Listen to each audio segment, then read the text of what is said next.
The trillion-dollar fallout of German reunification.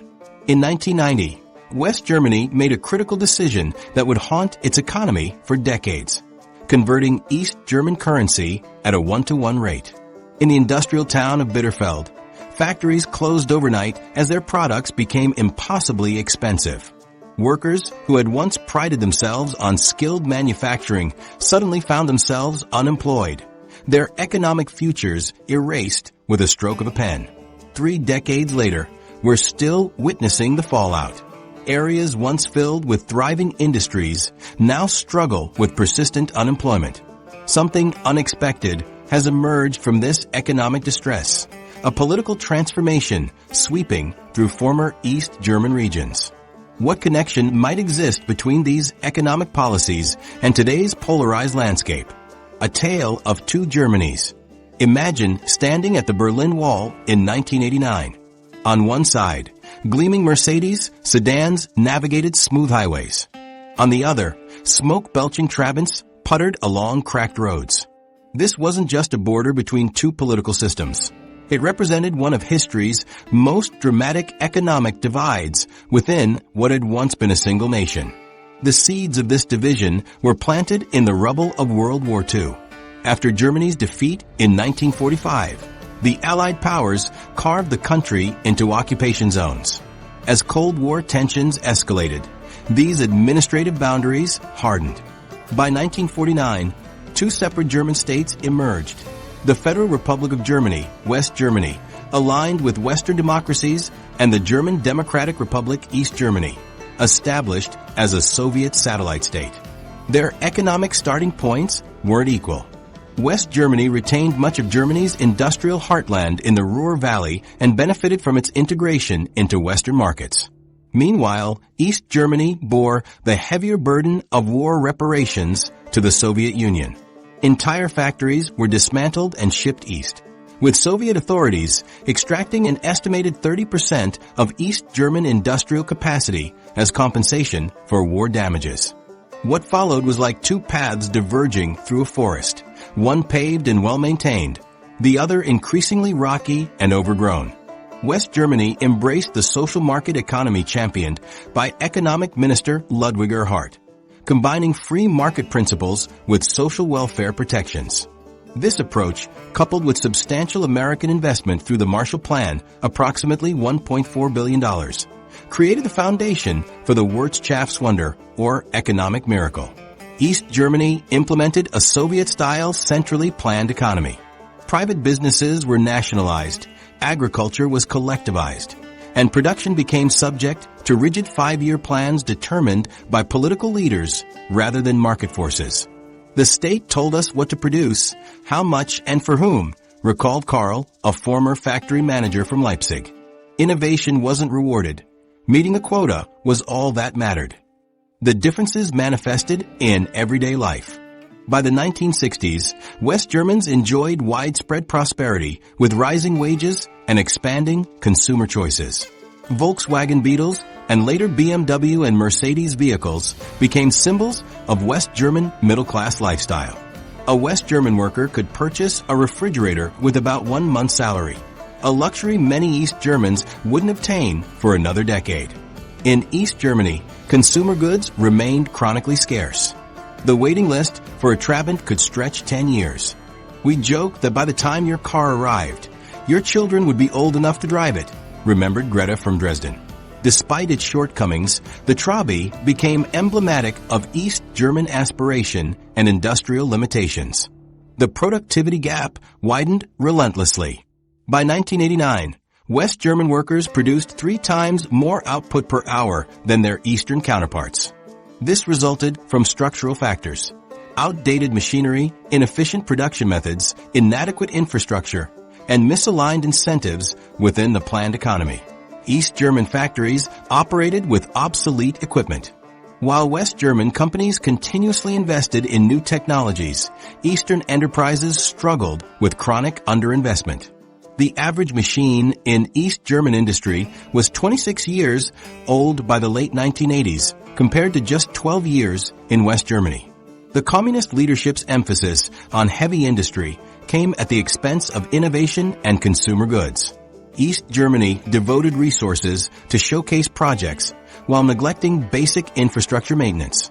Housing deteriorated, utilities went unrepaired, and transportation networks crumbled.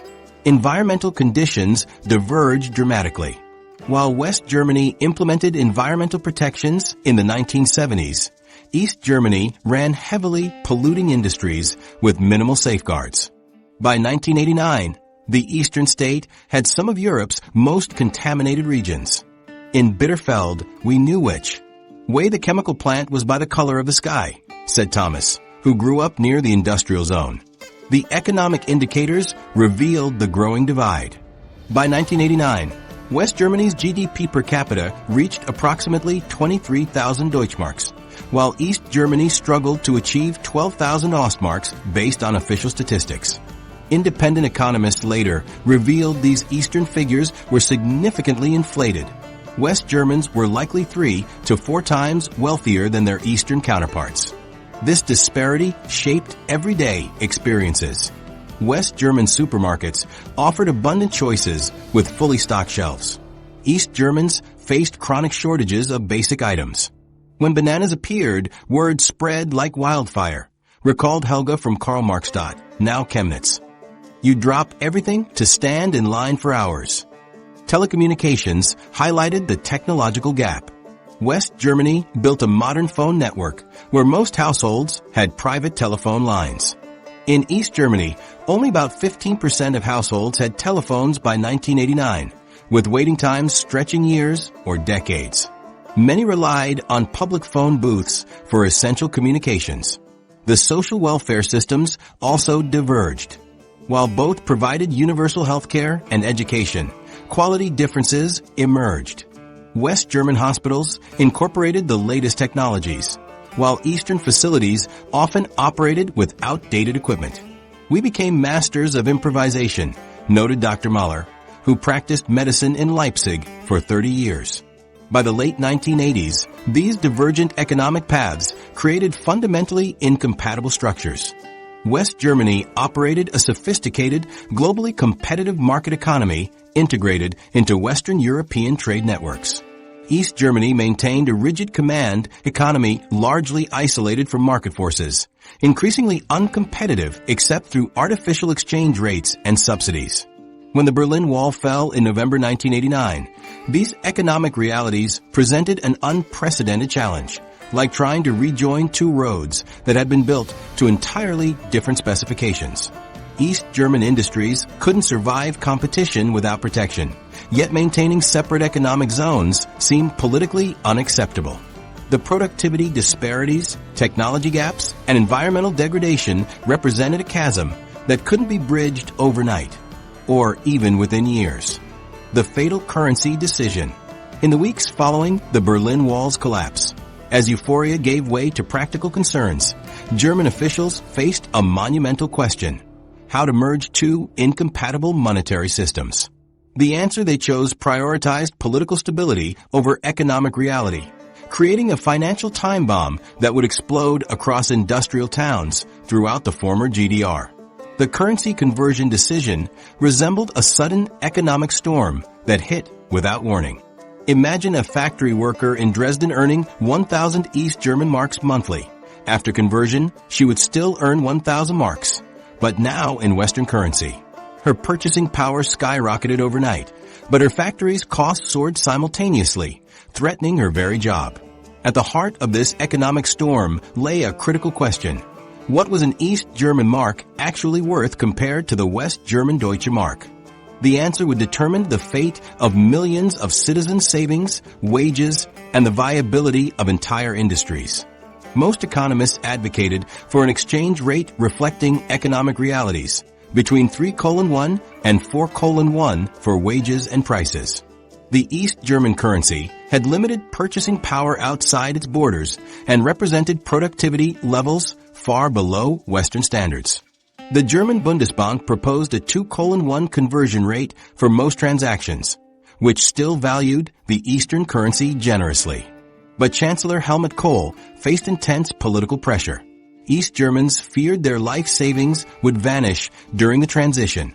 As elections approached in East Germany, Kohl promised in February 1990 that East German citizens could convert their savings at a 1:1 rate, a politically brilliant but economically catastrophic decision. When currency union took effect on July 1, 1990, the conversion rules applied different rates to different transactions.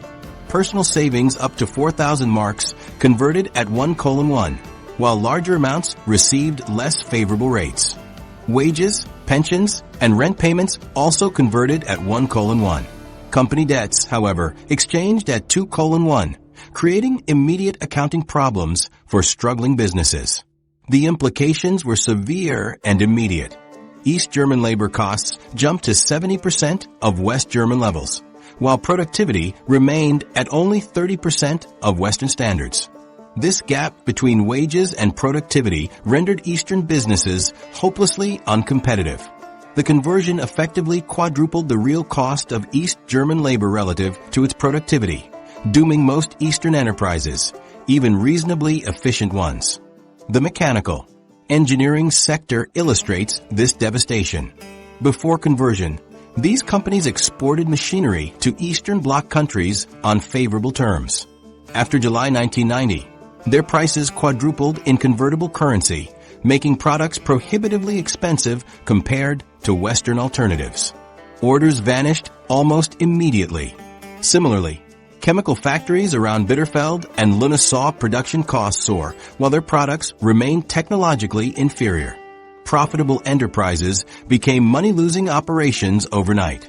By September 1990, industrial production in East Germany fell by 50% compared to the previous year, dropping to less than one-third of pre-reunification levels by 1991. Unemployment, virtually non-existent under socialism, skyrocketed. VEB Robotron's collapse exemplifies this pattern. East Germany's largest electronics manufacturer, with 68,000 employees, produced uncompetitive but marketable computers for Eastern Bloc countries. After conversion, these became prohibitively expensive while remaining technologically obsolete. The company collapsed almost immediately, with most facilities closed within months. East German retailers faced similar fates. When currency became convertible, consumers rushed to purchase superior Western products. Local stores that once had queues despite limited selection suddenly stood empty. Within months, familiar East German brands disappeared from shelves. The currency decision created a painful paradox. It gave East Germans immediate purchasing power while destroying the economic foundation for their future income. Wages were briefly preserved at artificial levels that the underlying productive capacity could not sustain. The tragedy was its predictability. Bundesbank President Karl Otto Pohl warned Chancellor Kohl that the favorable exchange rate would exceed the performance capabilities of the East German economy and result in significant unemployment. Pohl later resigned in protest, accurately predicting that transfer payments would be needed for years to support the collapsed Eastern economy. The currency decision created distinct winners and losers. Pensioners benefited substantially, as their payments converted at 1:1 and gradually aligned with Western levels. Property owners gained as their real estate suddenly held value in Western currency. Industrial workers suffered severely, as employers could no longer afford their newly expensive wages. Some economists argue that a shock was inevitable, as many East German industries were too inefficient and environmentally destructive to survive in a market economy regardless of exchange rate. While partially true, the abrupt 1:1 conversion eliminated any possibility of gradual adjustment that might have allowed viable industries to adapt. The repercussions extended beyond economics. The collapse of East German industry created a profound psychological wound among East Germans. Their skills, education, and work experiences, their entire professional identities, were suddenly deemed inadequate or obsolete, contributing to a lasting sense of second-class citizenship that influences German politics today. Defenders of the conversion argue it prevented mass emigration that might have occurred if East Germans had seen their savings dramatically devalued. This argument has merit. The decision protected individual financial assets and provided immediate access to Western goods. However, it sacrificed long-term economic viability for short-term political stability. The privatization experiment. As East Germans counted their freshly minted Deutsche Marks, a seismic economic transformation was already underway. The privatization agency known as the Treuhandanstalt had begun what would become the largest corporate restructuring in history, a mission to transform 8,500 state-owned enterprises employing 4 million workers into private companies. What began with ambitious projections would soon spiral into one of the most destructive economic experiments of the modern era. The Treuhandanstalt, literally trust agency, was established in March 1990, initially under East German authority before the formal reunification. Its original mission statement spoke of saving viable businesses and making them competitive, with a focus on preserving jobs. Detlev Karsten Roeder, a respected West German executive, was appointed as its first president with a mandate to modernize the East German industrial landscape while maintaining its economic foundation. The agency's early financial projections were staggeringly optimistic. Treuhand officials estimated the combined value of East German state enterprises at approximately 600 billion marks, a figure that suggested privatization would generate substantial profits to fund Eastern reconstruction. Within months, this outlook collapsed under the weight of economic reality. When Treuhand officials began evaluating East German companies, they discovered facilities far more outdated than anticipated. Many factories operated with machinery from the 1930s and 1940s. Environmental compliance alone would cost billions. East German industrial sites had polluted unchecked for decades. At the chemical complex in Bitterfeld, groundwater contamination was so severe that cleanup costs were estimated at 10 billion marks for this single site, a rotting industrial foundation beneath the surface of East German enterprise. As the currency union took effect, the Treuhandanstalt's mission shifted. Political pressure mounted to privatize quickly rather than rehabilitate struggling enterprises. After Roeder was assassinated in April 1991, his successor Birgit Brühl accelerated privatization dramatically. The new mantra became privatization is the best form of sanitation, prioritizing speed over careful restructuring. Companies were placed on an auction block, with few serious buyers after the currency conversion made East German products uncompetitive. Those who did bid were primarily Western corporations looking to eliminate competition or acquire market share cheaply. The renowned Carl Zeiss Jena Optical Company, once employing 27,000 workers, saw its workforce slashed to 2,700 after its West German counterpart purchased the rights to the name. At Pentacon in Dresden, Europe's largest camera manufacturer, production lines for the respected Praktica brand were dismantled shortly after acquisition. They didn't just close our factory, recalled Dieter Hoffmann, a 30-year camera technician. They erased our history. I watched them toss precision equipment worth millions into dumpsters. Equipment we had maintained meticulously for decades. The East German electronics industry faced similar devastation. The semiconductor plant in Frankfurt an der Oder, despite employing 8,000 skilled workers with advanced chip technology, couldn't secure investors to maintain production. We went from making microchips to making nothing, said Renato Weber, a former engineer. In 1989, we believed we would modernize. By 1991, we understood we were simply being erased. By 1992, industrial production in East Germany had fallen by 73% from its 1989 levels. Unemployment skyrocketed to over 15% officially, with actual joblessness much higher when counting those in temporary work programs or early retirement. Some industrial regions saw effective unemployment reach 50%. The privatization approach created perverse incentives. Western companies acquired Eastern competitors without obligation to maintain employment or production. Many purchased competitors simply to eliminate them and capture market share. The psychological impact on East Germans was devastating as they watched their lifelong workplaces dismantled. First, they told us our money wasn't worth much, a steel worker at Eisenhüttenstadt told a journalist. Then they told us our work wasn't worth anything either. The process also created opportunities for fraud. Jürgen Schneider, a West German developer, acquired numerous properties through the True Hand using falsified documents, securing over 6 billion marks in bank loans before fleeing the country.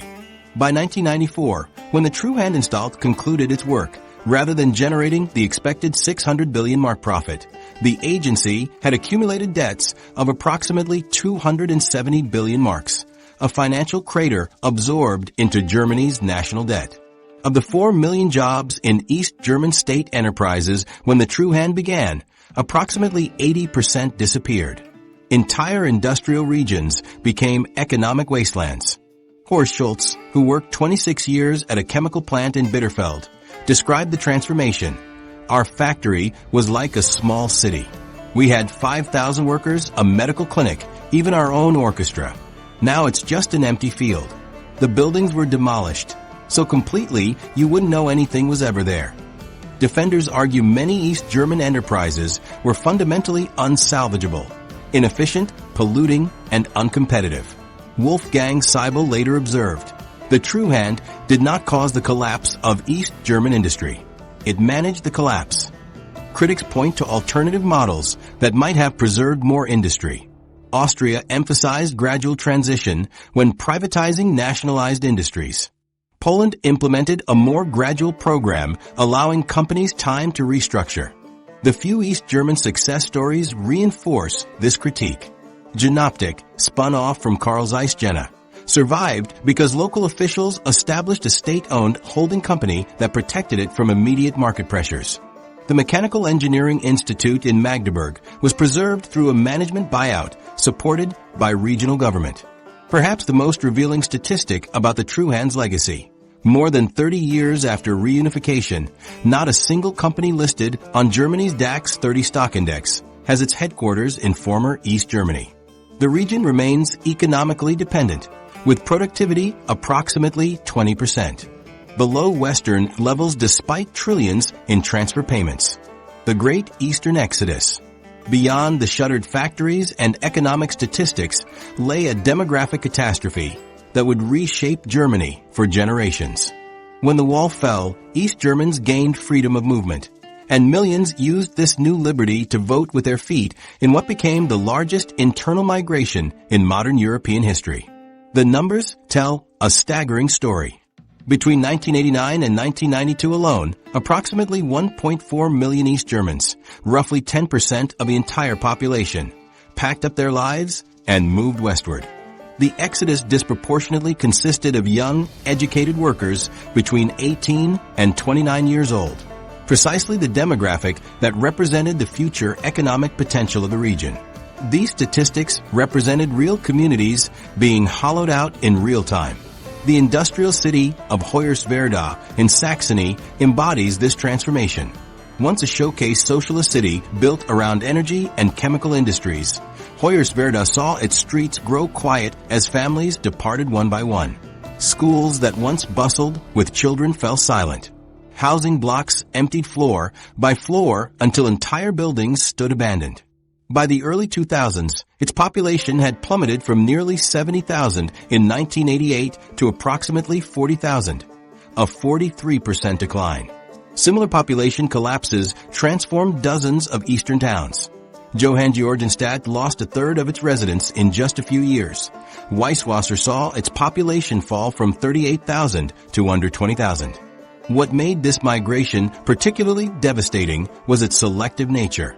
The outflow followed a pattern sociologists call brain drain. The most educated and economically valuable residents departed first. Technical university graduates from Dresden and Leipzig headed to Stuttgart and Munich. Doctors abandoned rural clinics for better-paying positions in Hamburg and Frankfurt. Engineers left behind crumbling factories for modern facilities in West Germany's industrial heartland. The demographic profile of those who left was remarkably consistent. Young, mostly under 30, well-educated, and often female.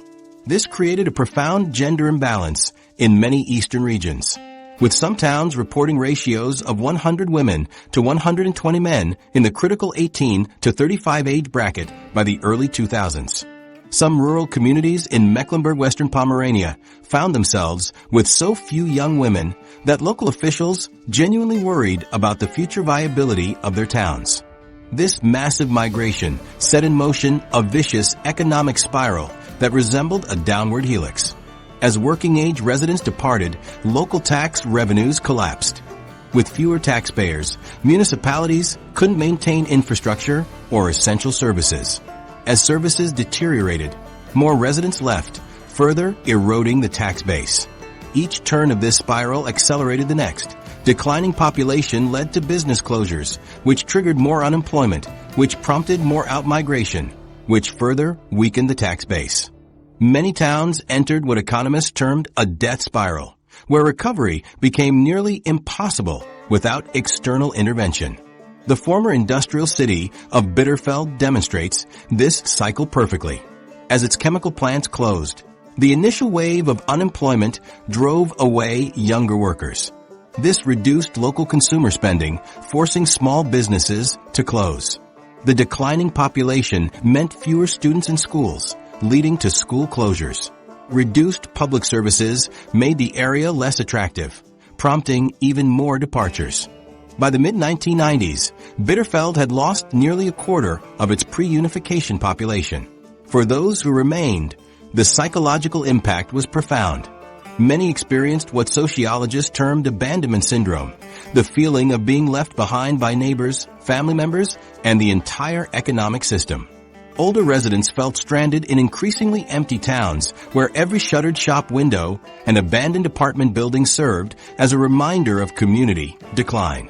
Interviews with Eastern residents during this period reveal a consistent pattern of psychological distress. "It feels like we're just waiting for the lights to go out," said one 58-year-old former factory worker in a 1998 study of post-reunification migration.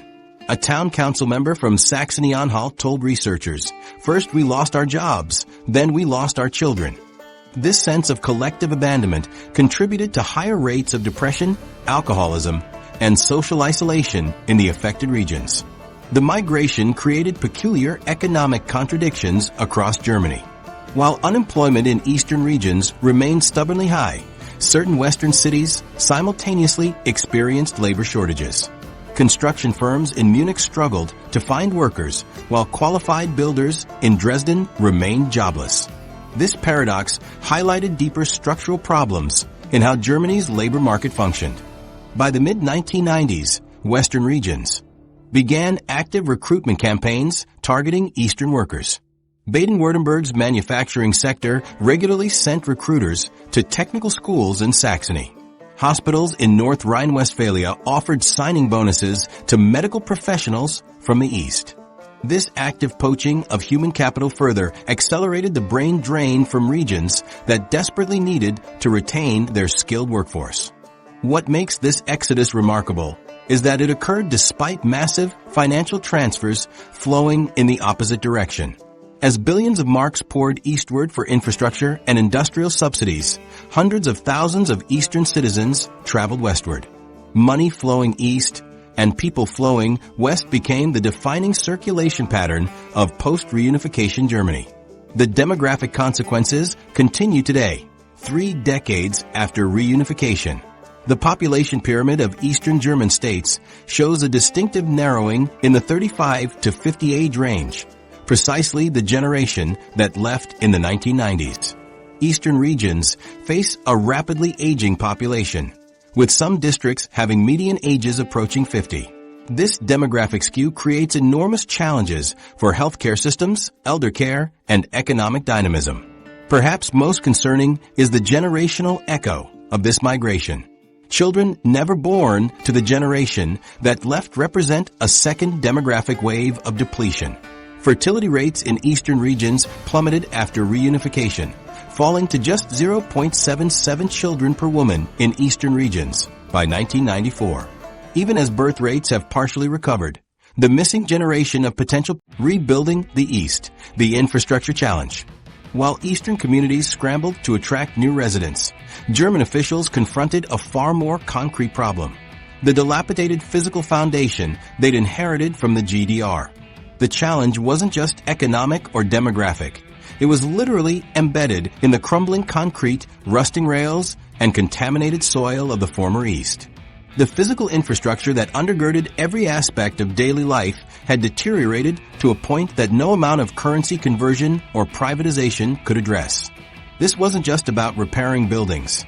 It was about rebuilding the fundamental systems that make a modern economy possible. The state of East Germany's infrastructure stunned West German engineers. Roads had deteriorated beyond simple repair, with cracked surfaces and dangerous potholes dominating the landscape.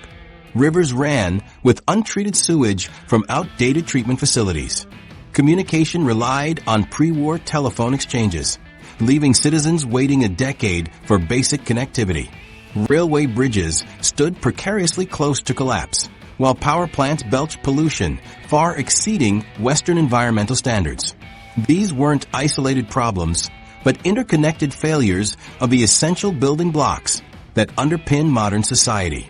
To address this crisis, the federal government launched the Transportation Projects German Unity in 1991, comprising 17 megaprojects, with an initial budget of 56 billion marks. These projects formed the skeleton of unified Germany's infrastructure, creating a network of railways, highways, and waterways connecting east and west. The Berlin-Nuremberg rail line, threading through once divided territories, became a symbolic artery for the new Germany at a cost exceeding 10 billion euros. Transportation represented only the first layer of necessary development. The housing situation in eastern cities revealed decades of neglect. In historic Leipzig, Dresden, and Rostock, apartments lacked basic amenities like private bathrooms and central heating. Entire neighborhoods of pre-war buildings stood at risk of collapse, their facades crumbling and interiors dangerous for habitation. The Urban Development and Housing Construction Law of 1993 transformed these decaying residential areas through tax incentives that attracted Western investment. The program rebuilt or renovated over 3.6 million housing units, reshaping the living conditions for millions of Eastern Germans. Each city embraced different approaches to renewal. Dresden reconstructed its Baroque Neumarkt district with meticulous attention to historical detail, rebuilding the Frauenkirch stone by stone as a phoenix rising from war and communist neglect. Leipzig adopted its optimistic Leipzigkant campaign, renovating Europe's largest railway terminal and converting abandoned industrial sites into vibrant cultural spaces. These cities demonstrated how infrastructure investment could preserve cultural heritage while creating functional, modern urban environments. Telecommunications infrastructure represented a remarkable leap forward. With only 1.8 million telephone connections for 16 million people in 1990, Eastern Germany existed in an almost pre-modern communication landscape. Deutsche Telekom committed to installing 1.8 million kilometers of fiber optic cable, building over 13,000 connection points across the region. By 1997, Eastern Germany had transformed from rotary phones and party lines to digital connectivity, surpassing many Western regions. A dramatic example of how infrastructure investment allowed Eastern communities to bypass decades of technological stagnation. Environmental contamination presented perhaps the most challenging infrastructure deficit. Beneath the visible landscape lay poisoned soil and water from decades of industrial production with minimal regulation. The Bierfeld chemical complex had created a toxic moonscape spanning 25 square kilometers, while uranium mining operations left behind radioactive waste piles visible from space. Rivers in industrial regions ran colors that changed with the day's production schedule, devoid of fish or plant life.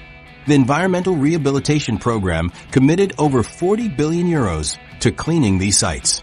The Wismut uranium mining cleanup alone cost 13 billion euros, involving the removal of radioactive soil and treatment of contaminated groundwater. By 2005, Eastern German waterways showed remarkable recovery, with fish returning to rivers that had been biologically dead for generations. Between 1991 and 2018, infrastructure, spending in Eastern Germany reached 2.1 trillion euros, the largest peacetime infrastructure program in European history. This massive investment transformed the physical landscape of Eastern Germany, creating world-class highways, digital networks, renovated cities, and cleaner environments. However, the economic impact proved uneven. Major cities like Dresden, Leipzig, and parts of Berlin thrived, while smaller communities and rural areas saw minimal benefit despite proximity to new infrastructure. Expensive industrial parks stood empty, and upgraded regional airports eventually closed due to insufficient traffic. As economics professor Ulrich Blum observed, Germany built the hardware of a modern economy, but neglected the software, the businesses and human capital needed to utilize it. The distribution of infrastructure spending revealed concerning patterns, with approximately 62% of major projects centered around Berlin, Dresden, and Leipzig, regions representing just 30% of Eastern Germany's population. Rural areas in Brandenburg, Mecklenburg-Western Pomerania, and Saxony-Anhalt received disproportionately less investment despite facing greater economic challenges. Perhaps most disappointing was how infrastructure investments failed to generate expected economic multiplier effects in many regions. While construction created temporary employment, the anticipated wave of private investment materialized unevenly. As former Transport Minister Kurt Bodwig acknowledged in 2008, we built world-class infrastructure anticipating businesses would naturally follow. That proved overly optimistic in many regions. The Permanent Transfer Union. The gap between expectation and reality forced Berlin to confront an uncomfortable truth. What began as emergency economic assistance had quietly transformed into something far more permanent. When the first transfer payments were established in 1990, officials described them as transitional aid necessary for only 5 to 7 years until eastern regions could stand on their own. Chancellor Kohl famously promised no tax increases would be needed to fund reunification, a claim that would soon prove wildly optimistic. By 1991, the stark reality of Eastern Germany's economic collapse made it clear that temporary measures wouldn't suffice. The federal government established the German Unity Fund with an initial allocation of 115 billion marks to cover immediate needs. This fund was quickly depleted as unemployment benefits, social welfare payments, and infrastructure requirements far exceeded projections. By 1993, the government implemented what it had previously promised to avoid new taxes. The Solidarity Surcharge, Solidaritzausschlag, or SOLI, emerged as a 7.5% supplement on income and corporate taxes. Similar to a condominium fee that starts as a special assessment but becomes a permanent fixture. This surcharge transformed from a one-year emergency measure into an enduring fiscal policy. Though reduced for most taxpayers in 2021, portions of this temporary tax continue more than 3 decades after reunification. By 2019, it had generated over 333 billion euros from Western taxpayers. The transfer system expanded through multiple channels beyond direct taxation. The German pension system absorbed Eastern retirees at Western benefit levels despite their significantly lower lifetime contributions, costing approximately 16 billion euros annually. Health insurance payments flow eastward at an estimated 7 to 8 billion euros per year as higher proportions of elderly and unemployed residents create regional imbalances. Through the federal government's fiscal equalization system, Länderfinanzausgleich, Western states like Bavaria, Baden-Württemberg, and Hesse transfer approximately 4 to 6 billion euros annually to eastern states. When Bavaria challenged this system in court in 2013, calling it expropriation, the political tensions surrounding these transfers became publicly visible. Eastern municipalities receive additional supplementary grants worth billions each year. These payments, designed to compensate for structural weaknesses, have created what economist Joachim Ragnitz terms budget addiction in some communities. Many eastern municipalities have built fiscal structures dependent on continuing transfers, Ragnitz noted in a 2017 analysis. This creates perverse incentives against developing self-sufficient local economies. labor market subsidies represent another significant transfer channel. Programs funding early retirement, job creation schemes, and training initiatives have cost approximately 14 billion euros annually. The Hartz IV unemployment benefit system, introduced in 2005, consistently delivers more payments to Eastern recipients, despite the region representing only about 17% of Germany's population.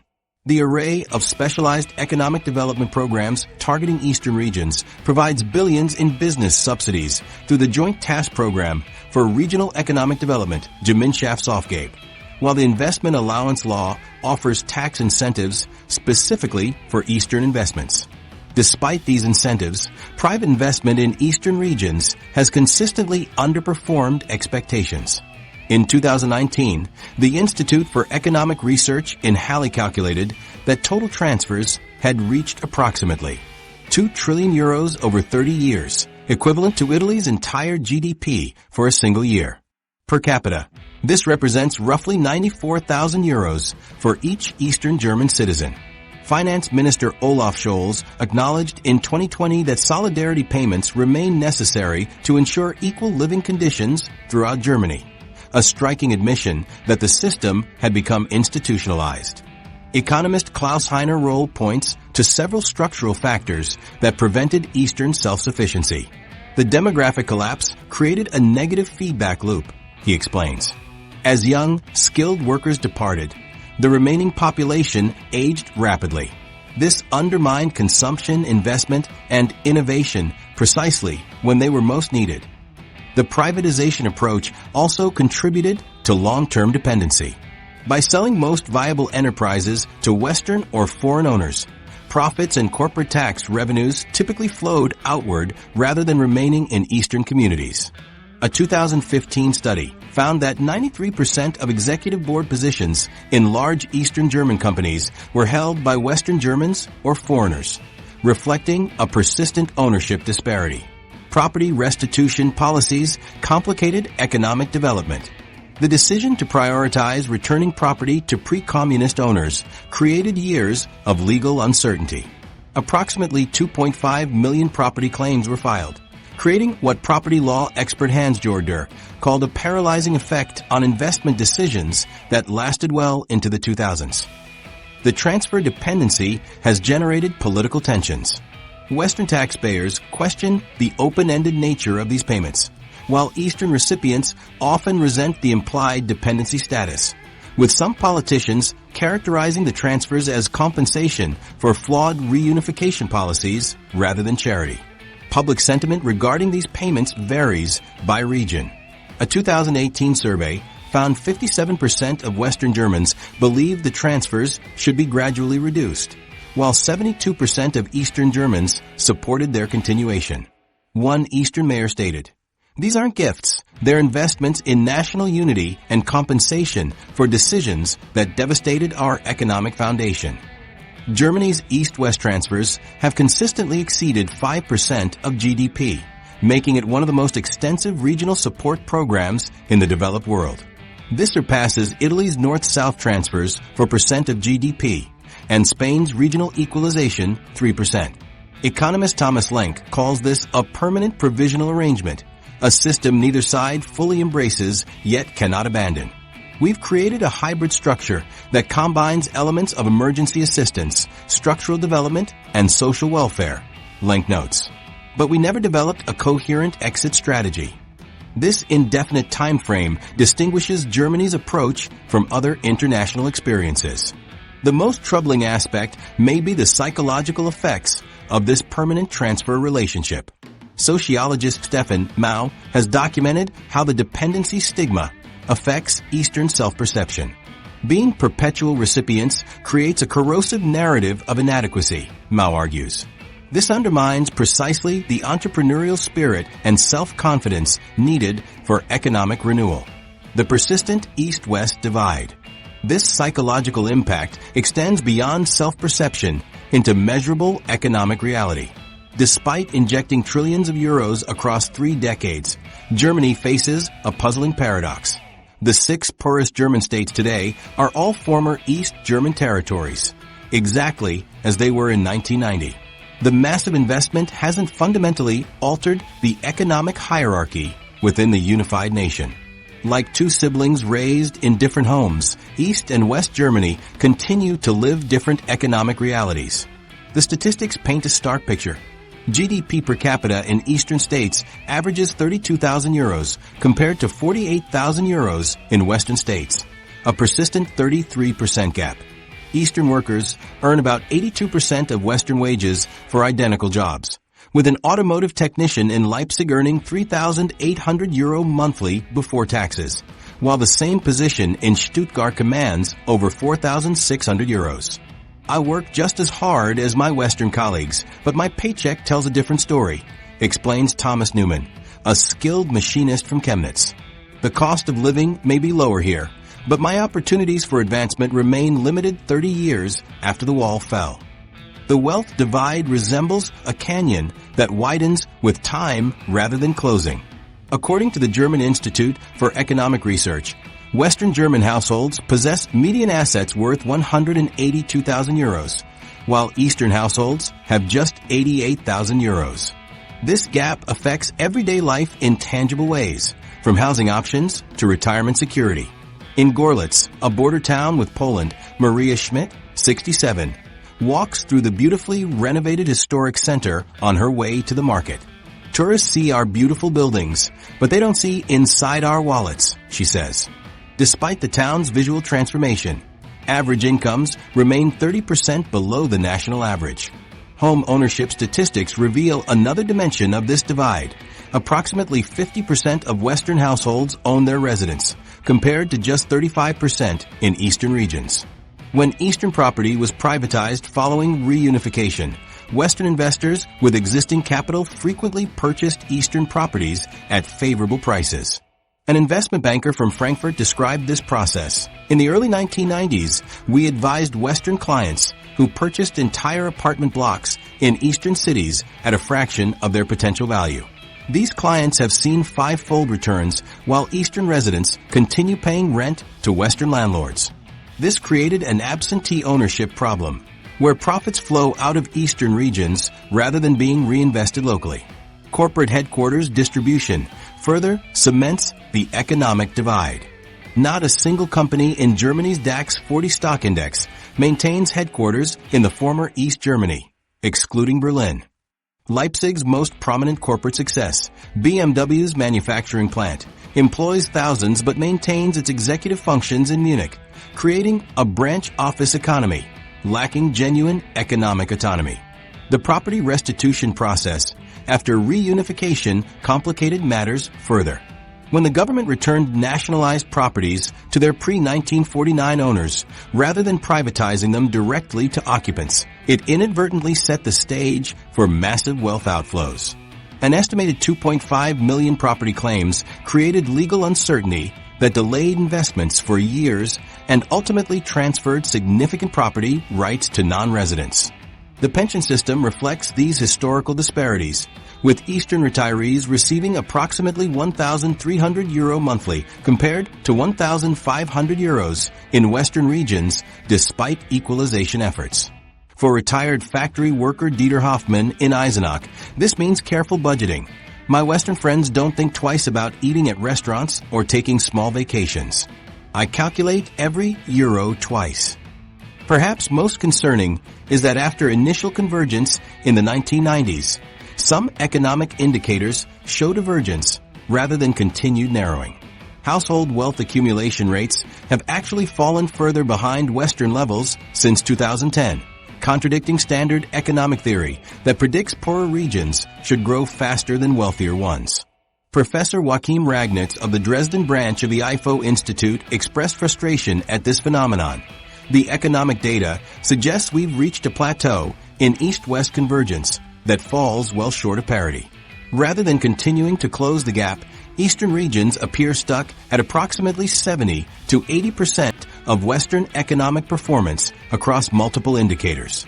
This suggests structural rather than transitional factors are at work. The economic landscape within Eastern Germany itself has become increasingly uneven. Dresden, Leipzig, and Jena have emerged as relative success stories with growing populations and employment bases. Dresden's Silicon Saxony microelectronics corridor now employs over 60,000 workers, demonstrating the potential for specialized economic development. By contrast, rural eastern regions and smaller industrial cities struggle with demographic decline and limited prospects. Bischofswerda in Saxony has lost nearly a quarter of its population since 1990 despite its proximity to Dresden, creating what economists call a leopard spot pattern of development, isolated areas of growth surrounded by economic stagnation. The persistent divide produces measurable differences in opportunities. A child born in Eastern Germany today has a 20% lower probability of attending university than a Western counterpart from a family with identical income. Career advancement options remain concentrated in Western regions, with Eastern professionals 35% more likely to relocate westward than vice versa. Progress in specific sectors shows the complexity of integration. Eastern Germany's renewable energy sector has flourished, producing approximately 30% more renewable electricity per capita than Western states. However, this success stems partly from necessity. The collapse of traditional industries created space for new sectors, rather than representing organic economic development. For everyday citizens like construction worker Frank Mueller from Rostock, the statistics translate into lived experience. We rebuilt our cities with beautiful new facades, but behind them, the economic foundation still feels fragile. My children talk about moving west for better opportunities, just as people did 30 years ago. Some things change slowly, if at all. The social and cultural fault lines. The renewable energy success in the East masks a more profound transformation that occurred after reunification, not just of economies, but of identities. While buildings could be renovated and currencies exchanged overnight, the psychological walls between East and West Germans have proven remarkably resilient over 3 decades, creating fault lines that run deeper than any economic indicator can measure. This division manifests in a phenomenon known as ostalgie, a portmanteau of Ost-East, and nostalgia. This sentiment emerged in the late 1990s as many East Germans began longing for aspects of their former lives that disappeared after reunification. The longing centered on cultural touchstones, products, and a sense of community that vanished almost overnight. Ostalgie materialized in deeply personal ways. Former East German products like Spreewald pickles and Rotkäppchen sparkling wine experienced revivals, becoming symbols of a lost cultural heritage. One Berlin resident described opening a jar of Spreewald pickles as the taste of my childhood returning. Television shows featuring East German culture gained popularity, and themed GDR parties became common. Restaurants serving traditional East German cuisine opened in Berlin and other eastern cities. The Ampelmännchen, the distinctive pedestrian traffic light figure from East Germany, transformed from everyday object to a cherished symbol of Eastern identity and tourist favorite. Survey data consistently reveals significant differences in values and worldviews between Eastern and Western Germans. A 2019 Pew Research Center study found that 53% of East Germans felt reunification had brought more disadvantages than advantages to their region, compared to just 20% of West Germans. The same study showed 47% of East Germans believed their way of life needed protection from outside influences, a sentiment shared by only 29% of West Germans. These differing perspectives stem partly from how East Germans experienced reunification as an erasure of their history. When the wall fell, the dominant narrative framed East Germany almost exclusively as a failed state defined by oppression, inefficiency, and the Stasi. This simplistic portrayal ignored the complex lived experiences of millions who had built their lives, formed their identities, and achieved personal successes within that system. As historian Ilko Sasha Kalksuk observed, after 1990, East Germans were expected to discard 40 years of their biographies as if those years never existed or were merely a mistake. This wholesale dismissal of East German experiences created a profound sense of cultural displacement. Achievements in fields ranging from sports to scientific research were suddenly devalued or forgotten. East German Olympic medals were questioned, scientific papers reclassified, and educational credentials scrutinized. Cultural differences between East and West Germans persist in everyday life. Female employment rates in Eastern Germany remain substantially higher than in Western regions, a legacy of the GDR's policy of supporting working mothers. In Eastern regions, approximately 74% of mothers with children under 6 work, compared to 63% in Western states. This reflects deeper differences in family values that continue to shape identity. The religious landscape reveals another cultural divide. The GDR's officially atheist stance created generations with minimal connection to organized religion, with only 22% of Eastern Germans identifying as religious, compared to 65% in Western regions. As one Dresden resident put it, when Western colleagues invite me to church events, they don't understand why it feels so foreign to me. My family hasn't attended church for 3 generations. This sense of alienation extends to how East Germans view their place in unified Germany. A 2020 survey found 57% of Eastern Germans felt treated as second-class citizens in the unified country. Only 38% felt that reunification had been implemented fairly. As sociologist Stefan Mao noted, many East Germans feel their experiences and competencies were not valued in the unified Germany. This sentiment stems partly from how reunification unfolded as a takeover rather than a merger. West German institutions, laws, and economic systems were simply extended to the East with minimal adaptation. The German Democratic Republic's parliament voted to dissolve itself and join the Federal Republic rather than negotiate a new constitution. East Germans had to adapt to West German systems rather than both sides creating something new together. The perception of Western dominance is reinforced by stark representation disparities. A 2022 study found Eastern Germans held only 4% of elite leadership positions in Eastern Germany itself. Among the 100 largest German companies, only 1% of board positions were held by individuals with Eastern German backgrounds. Similarly, Eastern Germans comprise less than 5% of federal judges, university presidents, and military generals, despite representing 17% of the population. This underrepresentation extends to politics as well. Between 1990 and 2021, no Eastern German, aside from Angela Merkel, has served as Chancellor, President, or head of the Constitutional Court. This power imbalance reinforces the perception of Eastern Germany as administered by Western transplants. The psychological impact extends beyond representation into everyday interactions. Eastern Germans frequently experience subtle discrimination based on their accents or mannerisms. A 2018 study found 47% of Eastern Germans reported being mocked for their dialect.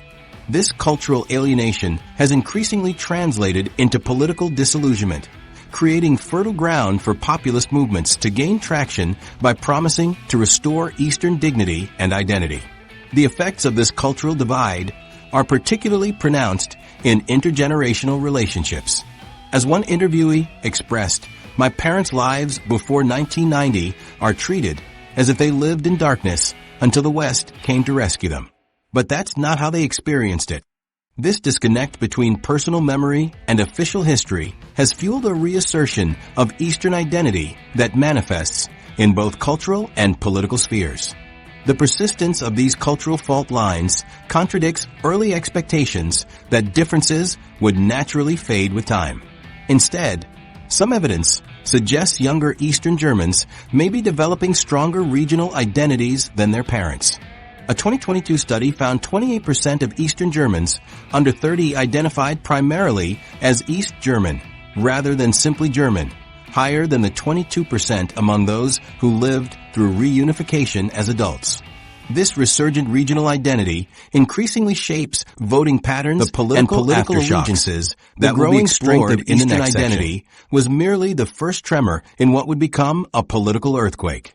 While economists tracked GDP growth and unemployment figures across the former East, few noticed how economic disappointment was transforming into something far more volatile, a political rebellion that would shake Germany's democratic foundations. In 2013, a new political party emerged in Germany called Alternative für Deutschland, AfD. Initially focused on opposing Eurozone bailouts, the party underwent a dramatic transformation by 2015, shifting toward anti-immigration policies and nationalist rhetoric. This strategic pivot found extraordinary resonance in Eastern Germany, where the AfD's support quickly outpaced anything seen in Western regions. The electoral geography tells a stark story. In the 2021 federal elections, the AfD received 8.7% of votes in Western Germany, but captured 20.5% in eastern states. In Saxony and Thuringia, the party exceeded 24% of the vote, becoming the dominant political force in numerous districts. Local elections show an even more dramatic picture, with the AfD winning over 30% in some eastern municipalities compared to single-digit results in most western regions. These voting patterns mirror economic frustration.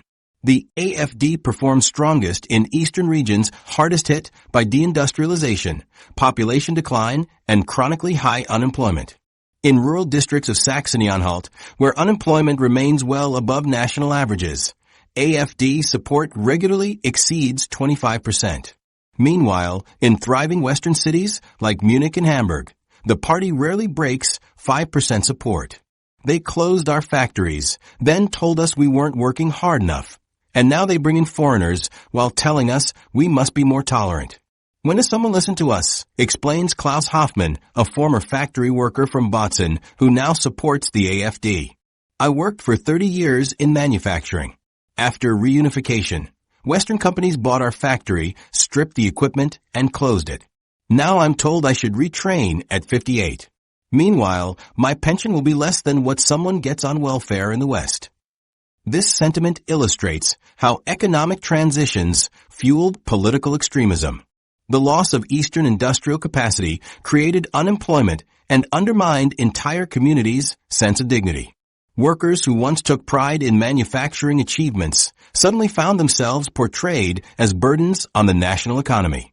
Their resentment toward Western economic colonization gradually transformed into hostility toward perceived outsiders. Political scientists identify this as resentment politics, where economic anxieties transform into cultural grievances. A 2019 study by the Otto Brenner Foundation found that AfD voters in Eastern Germany frequently express concern about economic insecurity first, but quickly convert these worries into opposition toward immigrants, elites, and Western institutions. The refugee crisis of 2015 provided the catalyst for this political transformation. When Chancellor Merkel welcomed over 1 million refugees, the policy received significantly different receptions across Germany. In Western regions, 65% of residents initially supported the refugee policy, while in Eastern states, disapproval ratings exceeded 70% from the beginning. This East-West divide wasn't simply about immigration, but represented fundamentally different experiences with multiculturalism and economic security. Western Germans had decades of integration experience with Turkish and Southern European guest workers. Eastern Germans had minimal experience with immigration during the GDR era, with most foreign residents being contract workers who rarely integrated into broader society.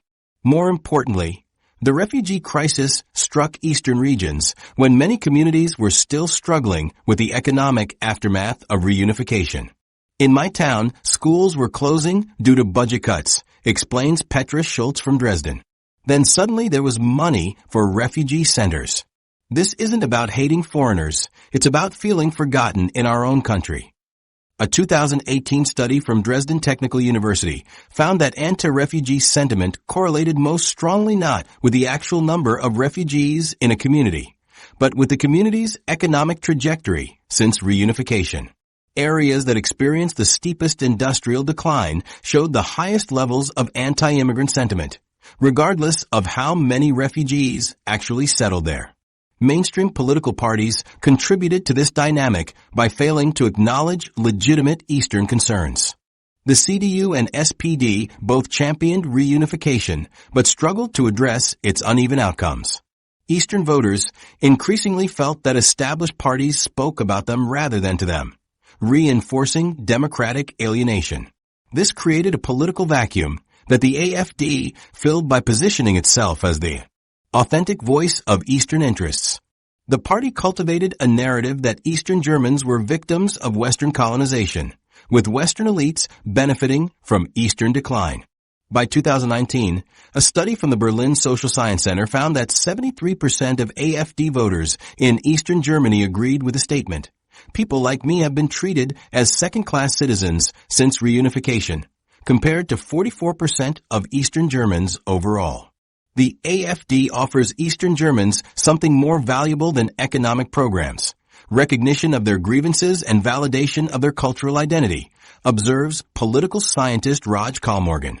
When mainstream parties dismissed Eastern economic concerns as simple nostalgia, they created ideal conditions for populist movements. The political polarization intensified when former members of the communist-era civil rights movement began supporting far-right parties. This seemingly paradoxical shift illustrates how economic disappointment can transform political identities. Many Eastern activists who championed democratic reforms in 1989 later felt betrayed by the market economy's uneven outcomes. The consequences extend beyond regional politics. The rise of extremist parties in Eastern Germany has pulled the entire political spectrum rightward and normalized rhetoric previously considered beyond the boundaries of democratic discourse. Some political scientists now argue that reunification's economic management created conditions for democratic backsliding. By prioritizing rapid privatization over social cohesion, and by treating Eastern citizens as subjects rather than participants in the transformation process, reunification inadvertently undermined democratic resilience in the very regions it sought to democratize.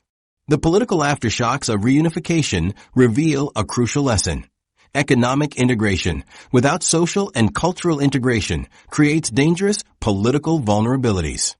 Germany's experience demonstrates that economic transfers alone cannot compensate for feelings of cultural devaluation and political marginalization. Lessons for other divided nations. Germany's trillion-dollar experiment raises an urgent question for other divided nations. Is there a better way? As Korean economists study Germany's mistakes and Taiwanese officials quietly develop contingency plans, they're all confronting the same fundamental challenge: how to reunite economies without fragmenting identities. North and South Korea present perhaps the most striking parallel to pre-1989 Germany. But the economic gap dwarfs what existed between East and West Germany.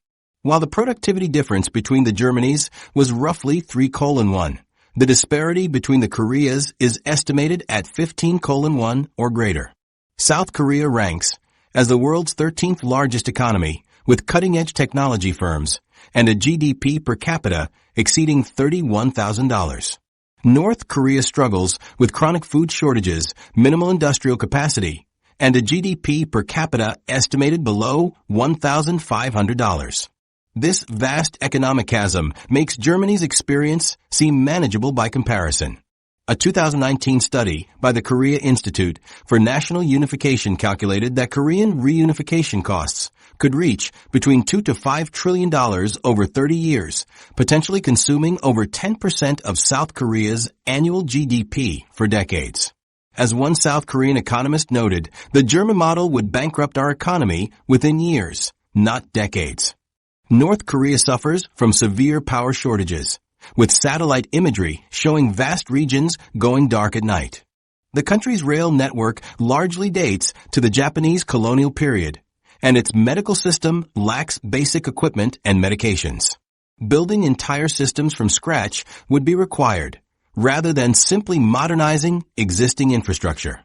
Korean planners have studied Germany's currency union particularly closely. The Korean Economic Research Institute has developed multiple scenarios for a potential currency conversion, all rejecting Germany's politically expedient 1:1 rate in favor of rates reflecting economic realities. Their models suggest a gradual integration spanning 15 to 20 years, rather than Germany's overnight approach. The lesson from Germany is clear, stated Park Jin-woo from Seoul National University. Economic reality cannot be overridden by political wishes without severe consequences. Any Korean reunification would require a multi-stage currency integration that protects both economies. Instead of dismantling North Korean industries through rapid privatization, South Korean economists have proposed identifying salvageable sectors and implementing decade-long transition periods with targeted investments. Their approach would prioritize preserving employment first, then gradually improving productivity through technology transfers and training. This measured approach stems directly from watching Germany's social fractures develop after rapid economic integration. As one Korean policy paper noted, the greatest cost of German reunification wasn't financial, but psychological. The sense among Easterners that their lives and accomplishments were suddenly worthless. The Taiwan-China relationship presents another potential reunification scenario with echoes of Germany, though under dramatically different political circumstances. While China maintains its one country, two systems proposal, Taiwanese officials have privately studied the German experience to understand potential pitfalls. Taiwan's economic relationship with mainland China differs significantly from the German case. While China's overall economy dwarfs Taiwan's per capita GDP remains more than double that of mainland China, with significantly higher technological development in key sectors. This creates a unique challenge unlike Germany or Korea, where the wealthier region was also the larger economy. Taiwan's Mainland Affairs Council has emphasized the importance of preserving Taiwan's distinctive economic institutions rather than wholesale adoption of mainland systems. As one Taiwanese economist explained, the German lesson is that absorption leads to resentment. Any theoretical reunification would need to maintain Taiwan's economic autonomy while creating controlled integration points. Yemen provides a stark cautionary tale, a reunification attempt that ignored Germany's lessons. North and South Yemen unified in 1990, but descended into civil war by 1994. Economic integration was attempted without sufficient planning or resources, creating economic collapse in formerly prosperous southern regions. As Yemeni economist Mohammed Al-Maytami observed, we replicated Germany's political speed without its economic resources, creating a disaster that lasts to this day. From these varied examples, Germany's experience has generated broader lessons for future reunification scenarios. First is recognizing that economic integration must occur at a pace that preserves social cohesion. Germany's rapid approach prioritized economic transformation over social stability, creating lasting divisions, like trying to merge two rivers flowing at vastly different speeds without creating turbulence. Harvard economist Danny Roderick analyzed Germany's experience and concluded, market integration outpaced social integration, creating a fundamental imbalance. Economic unions require compatible social contracts to succeed.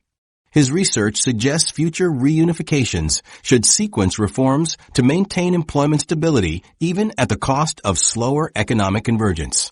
A second lesson involves property rights. Germany's decision to prioritize restitution of pre-1945 property claims created decades of litigation. Korean planners have instead proposed creating special economic zones with new property regimes rather than attempting to unwind decades of different systems overnight. Digital infrastructure could enable faster integration than was possible in Germany's analog era. Mobile banking could facilitate controlled currency integration. Remote work might allow citizens to participate in both economic systems during transition periods, building bridges rather than forcing immediate relocation. International financial institutions have developed more sophisticated regional development models since Germany's reunification, offering better oversight mechanisms for future reunification scenarios. Perhaps most importantly, Germany's experience revealed that identity and dignity matter as much as economic metrics. Material improvements cannot compensate for feeling that one's life experience has been devalued. As historian Mary Surratt observed, Eastern Germans got Deutsche Marks and Western consumer goods, but lost their sense of societal worth. This insight has led Korean planners to incorporate cultural preservation into their reunification scenarios. Rather than wholesale replacement of northern systems, their models envision identifying elements worth preserving while gradually transforming others. Czech economist Tomáš Sedlacek summarized the fundamental lesson. Economic systems are not just about production and consumption. They're about meaning and identity. When you change an economic system, you're changing how people understand their place in the world. After decades of struggle and trillions invested, German reunification stands as both achievement and cautionary tale. The physical walls fell quickly, but the invisible barriers have proven remarkably resilient. What reunification achieved was ending an artificial separation imposed by geopolitics. Two German states became one on paper, even as two societies continue their slow convergence. The lesson is that national healing follows its own timeline. Economic formulas alone cannot mend societal fractures. True unification demands equal recognition of different experiences. How might we balance economic measures with human dignity when reconciling divided peoples? Germany's story shows healing requires